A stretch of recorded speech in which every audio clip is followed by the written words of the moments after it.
Hi, welcome to the Andrew Buckle video tutorial on Affinity Photo and the lens blur. So where is the lens blur? Well, filters, and then go to lens blur in the blur and down to here. It's also available in the layers menu and I'll go through that later. So lens blur, and with that you get this panel, always starts down there, always slightly bugs me. However, what you can do, you can change the radius. You've got quite a number of different, now they're near enough split in many ways. I always feel that this filter is just got this lot and then this set of settings. So what you can do, increase the radius, and you can see you've got this bloom, which you can just push the threshold up and then it becomes near enough just a basic blurring effect. Now you've got a number of blades and you can modify that down. Now if you change this number of blades and blade curvature, it doesn't actually look like anything changes. In fact, I think you'd probably be hard pushed to see any change, because the change only comes about with the bloom. That's why it's just a weird filter where you've got sort of some functionality that doesn't seem to do much until you change the bottom half. So just go to threshold and you can see then you've got the grey skies being removed. It's something that in the UK, grey skies seem to be very much at the fore at the moment. You can reduce those down. You can now see the effect a little bit better with that bloom there, and I'm just going to reduce it down even more. And as you do that, all those, and I'm just going to go back, you can see this bit's obviously brighter, that's a bit brighter, that's all brighter, and as soon as you go to bloom threshold, those bits that are brighter suddenly come a lot brighter, just brightens everything up. However, it's still blurry, of course, but you can actually have it bright even when you don't have the radius setting. So you've got here sort of like a great sand has been sprinkled onto there. You've also got this colour feature, which I have to say does add colour, because there you can see if you push it down to 0, it's white. It's more actually a saturation, I would say. It's like a sort of doesn't sort of, it's not particularly great when it's white. You know, snow feature, I guess. But then you've got some sort of coloured sand on top. But it doesn't change the colour particularly. To me, it doesn't run through blues, greens, and all that sort of stuff. You've got the colour you've got. You've got this yellow sand. Anyway, by the by. So you've got bloom factor and you can change the threshold there. But what you can do when you push this up, you've got all these various settings, and push the radius up so it actually becomes more blurry. You've got blades here. Now let's just show you, because obviously with 9 it's very hard to see, but it does actually show it. If you put the number of blades down and you put this curvature down, you can see 3, just over there, it's 3, and you can see it's a triangle. So it is actually just doing that sort of. Now, what would you expect? Of course, put 4, it's going to be a square. Of course it is. Well, actually a diamond, more diamond shape, and so on, so on. So you can number of blades. So there is a purpose to this. It does actually show it 5 there. You can see 5 and 6, and you can see a hexagon there. And also you've got blade curvature. Now, if you push that up all the way to 100%, you can see actually what it does, it spins it around. See, it becomes literally curved, and it becomes obviously more circular. If you push it all the way down to the 0, it's actually much sharper, as much as a blur can be. Sort of, you can see the shape. It is the bokeh effect. I'm not certain if that's how it's said. I'm certain someone's saying, no, you don't say it that way. However, you can see the effect there. And you can click apply. As with all these filters, of course, what you can do, you can always apply it more than once. Sometimes, obviously, it's going to really blast the image completely out. So you can go up here, repeat lens blur, and you can literally, after about 2 or 3, it's completely gone. What you can also do, of course, you can duplicate this. So you can go to layers, and all the panels in here, channels, etc., are all found via view and studio. You've got macro, you've got layers. Now, macros are useful as well. So here's macros. Macros are great. I love macros. What you can do, you can record. So I'm just going to create a layer now, just before I do that. So go to layer and duplicate. So I've got 2 layers exactly the same. Got macro here, and I'm going to record all the things I do. So I'm just going to quickly go to filters, and again blur, and go to lens blur, looking for it 5 seconds. Then I wish they'd put them in alphabetical order. Always slightly bugs me that they're all over the place. I'm certain there's a logic to it. Don't know what the logic is, but personally, to me, it should be in alphabetical. I'd prefer it in alphabetical. Be nice if you could sort them. So you can apply it like that. You don't have to go for it full on, and maybe you might just want it very subtle. Because the thing is, if you have it too much, and then you're recording it and you play it back a couple of times, you end up blasting the image completely, which you may want, of course.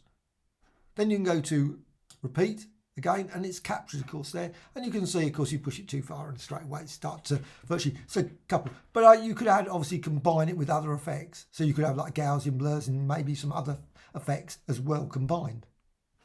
So you've recorded it. So I'm stopping that recording now.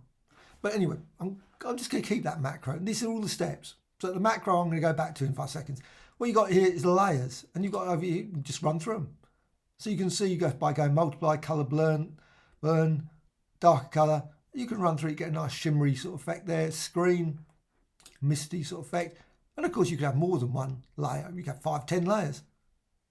Difference, exclusion, subtract, divide, and so on and so on. So you can run through those very quickly and create some unusual, very unusual designs. And that's because you've got layers. And also, of course, another thing you can do with layers is you can always resize it. So you can always move the design around, maybe go and add some layer effects. So you've got here effects. Just quickly go and add maybe an outer shadow or something like that. Those sort of things. So you can apply all kinds of different designs when you're using layers. And also, a great thing about layers, you can remove it, delete it if you don't want it at the end, which I'm just going to do. Now, macros. Again, macros, super useful. Obviously, just assume that this is a completely different image. It isn't, obviously, but it's a completely different image. And I've just come along and I've got this. I want to apply this blur over again. And macros are great just for that. You can also add it to your library. Just go over here. There's a little add to library option there in the macro. You can run it. So straight away, instant effect. So that's quite useful. Now, what you can also do, you've got, let's just move that over. You've got channels. You can use this in channels as well. So you can go to, let's go to View and Studio and Channels, just to bring the channels. And you can see you've got red, green and blue. Obviously, depending on the color mode, you can go for red. So you've got red mode there. And now you can apply the effect to that. Change the settings. So you don't have to have the same settings for each. So you can just quickly go to Filters, Blur and Lens Blur. And you just modify that. Maybe it's very subtle. Maybe change the threshold. That, apply. Go to green and then go to Filters, Blur and Lens Blur. Just change it down, reduce it down, change that. Change the threshold up that way.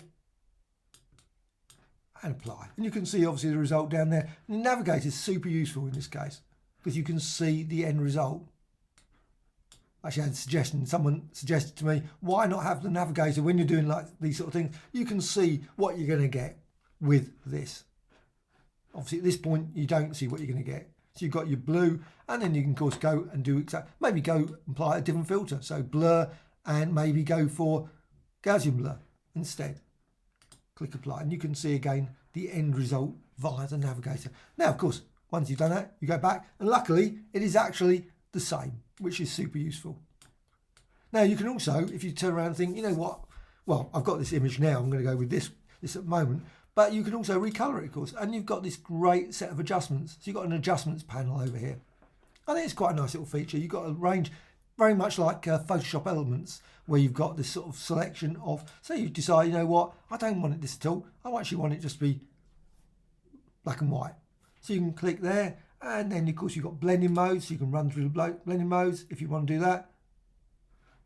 But you can also just close that, and now that's a layer, an adjustment layer. That's just applied on top of your image, so you can remove it. If you don't want that black and white effect, you can always remove it. So simply just get rid of it there, and you've got your lion back again. What you can also do, you can fade the effect. So let's just go all the way back. Right, I've got this image now, and let's now merge visible. Yeah, it's all one layer. What you can do, you can go and apply the effect again, filter, blur and lens blur. And then, of course, just move it up there, change those. And you can see a whole range of different settings can be done like that. Click apply. Now, what you can do, you don't want it as powerful maybe as that. Well, you can go to layer and fade lens blur. And you can see then you've got the result there. And you can fade that and just see. But you also got blending modes as well. So you can just go there, dark and multiply. And you can run through those and you think, well, you know what, that's a nicer one. Linear light. Click apply. And you've got your effect there. So that's a really useful feature as well. Another thing you can use this with, you've got pattern layers. So you can create a pattern from this image, you can always go to a layer and you can go new pattern layer from selection. So with that, you can then resize it. You can go up here and you've got mirror. Just in this corner, you can mirror the design. You may or may not want to do that. And you can rotate that around and just create multiple things. But what you can do with that selected, you can apply the effect to it. So you can go to filters and blur and lens blur. And you can see the lens blur is applied across there. Again, you change these settings, threshold, bloom factor, and click apply. That does take a few seconds to process at times. I think it's done it. So you've got this effect now. Now what another thing you can do, let's just undo all this. Just go back to the original image. You've got the live filter. Live filters are super useful because the thing is, again, like with adjustment layers, all those sort of things, you can remove them. You can always delete them. All can be removed from over here in the layers. I'll just remove that pattern one there. So you've got this background design. You can go to layer and new live filter layer and blur and lens blur. Probably in a different position as usual. I say again, it's not in alphabetical order. Not certain what order that's in. Maybe popularity. I don't know. So you got that applied. And again, the effect is basically the same. Also, you've got this option here. You can preserve alpha. You can see that does make a difference around the edge. And you can vary that. And you can gain blades, blade curvature, threshold, bloom factor, bloom color. You can change all those. And you've got blending mode, so you can go straight to those. To be honest, they're not, that one's, that's okay. That one's quite a nice one. Hard light. So you've got that. And you close it. And of course, if you want, you think, you know what, I want to change that. I must admit, I like that. The light sort of shimmering on that. That's quite an interesting effect.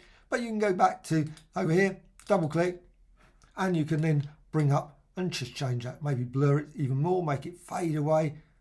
Poor thing. And do that.